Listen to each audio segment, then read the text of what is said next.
The hit on the airline industry during the coronavirus pandemic is the worst we have ever seen, both domestically and globally. And just like with hotels, restaurants, and theme parks, airlines are going to have to make some major changes if they're going to win over the trust of the traveling public. Now, before sharing more, I want to be really clear that this is not a video encouraging everyone to go fly today. I urge all individuals to abide by the advisories put in place by their local, state, and national authorities, as well as the WHO and the CDC. I am just deconstructing the state of air travel today and what we can expect in the future as we open back up again. Most recently, we've seen major airlines put in place a requirement that all passengers must wear face masks, and we're also seeing more start to require the same of flight attendants. Some airlines are not allowing the middle seat to be booked on flights, which works currently as demand is at an all-time low, but that will be extremely difficult moving forward. By not filling middle seats, airlines will lose money on flights, and that works temporarily, but by no means is it a long-term solution. So what else? Well, we'll likely see airlines charge more for premium additions like legroom, checked bags, and meals. Temperature checks of passengers might also become a regular occurrence, although I'd like to think that that will also be short-term.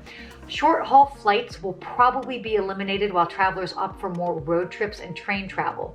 And the big planes, the big boys like the A380 and others, will be temporarily retired or parked as airlines will opt to fly more efficient planes. But let's talk numbers. In current polls, we found that 48% of Americans would not be comfortable flying until the pandemic is over. 82% of travelers have changed their travel plans in the next 6 months.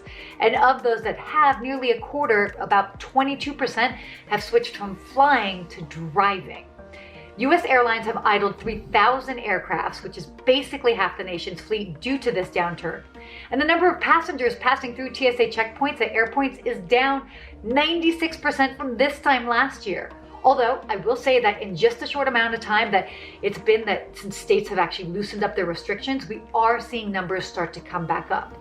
So before travelers villainize the airline industry, because I've seen a lot of this happening, it's important to know how important the airline industry really is. So many economies and businesses rely on flights for moving people to products.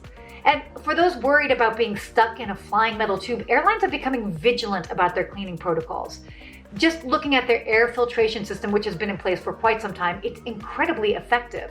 The likelihood of someone in first class being sick and someone in another part of the cabin catching it is extremely unlikely. And just like anywhere we go, from the grocery store to a restaurant, it's about proximity, which is why we're focusing on how to create space until pandemic concerns relax. All in all, air travel will change, just as it did after 9/11. Some changes will be permanent and some will relax with time. And demand will play a huge role in how quickly we get more flight options and even out airline ticket costs, which I foresee will become more expensive before coming back down again. And despite all of this, we will get back to a world where we can and will want to explore all the corners of the globe again. We're just simply learning our lessons along the way on how to do it in an even safer manner. Well, that's it for today. Thank you guys so much for watching. If you've seen something about the airline industry in the news that you found interesting, be sure to share it with us in the comment section below. And until next time, I'll see you then.